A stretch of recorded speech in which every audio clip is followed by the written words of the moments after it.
ध्यान और साधना हम क्यों करते हैं? हम अपने आप से ही पूछे कि हम इस मार्ग में क्यों अग्रसर हैं।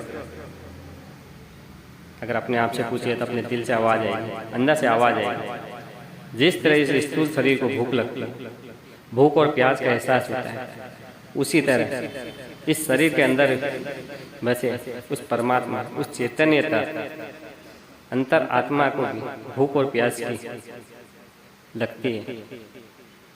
उसकी इसी तृप्ति के लिए हम ध्यान और साधना करते हैं। अपने अंदर बसे उस एक और मैं को, जो कि मैं नहीं, सृष्टि है, पूर्ण ब्रह्मांड है, उसी को चैतन्यता प्रदान करने के लिए, विराटता प्रदान करने के लिए हम ध्यान और साधना के मार्ग में भारी रूप से हम भले ही स्वार्थी लोग कि हमें सिद्धि मिल जाएगी, हमें शक्ति मिल जाएगी, हमारी समस्या का हल हो जाएगा, मगर वास्तविकता तो उस अपने इस मैं को उस ब्रह्मांड से जोड़ना, उस परम शक्ति चैतन्य से, पराशक्ति से जोड़ना ही हमारे ध्यान और मार्ग, ध्यान साधना का मुख्य उद्देश्य है। ध्यान करना, ध्यान में बैठना बहुत आसान, बैठ जाइए, मगर ध्यान लगे ये कोई पक्की बात, गारंटी नहीं। मैंने पहले भी कहा था 24 घंटे आप विपरीत काम करो और कुछ देर ध्यान के लिए बैठो तो ध्यान लग जाएगा। बैठे रहो महीने साल।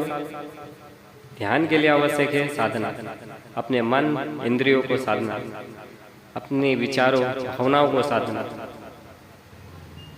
अपने में शक्ति ऊर्जा का संचार करना। ध्यान में बैठोगे तो ध्यान का उद्देश्य क्या है कि अपने अंदर मौजूद शक्ति को एकाग्र करना, किसी एक दिशा में अपने आज्ञा चक्र की ओर मोड़ना।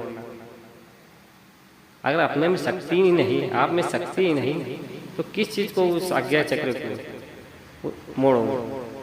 तो सबसे पहले जरूरत है शक्ति ऊर्जा की प्राप्ति, और शक्ति ऊर्जा की जरूरत पूर्ति कहाँ से होती है? साधना से। आप मंत्र जपो, योगासन करो, कुछ भी करो, स्थूल क्रिया करो या मानसिक क्रिया करो, मगर तब साधना अपने अंदर ऊर्जा का संचार करो। जब ऊर्जा का संचार होगा, ऊर्जा की वृद्धि होगी, और जब ध्यान में बैठोगे तो वही ऊर्जा एक निर्दिष्ट दिशा की ओर ध्यान में ले जाए जाएगा, जिसे वो अपना आज्ञा चक्र, वो परम चैतन्यता प्रफुल्लित होगी, ऊर्जावान होगी, और अपने अंदर बसे उस परम पिता परमेश्वर से हमें साक्षात होगा।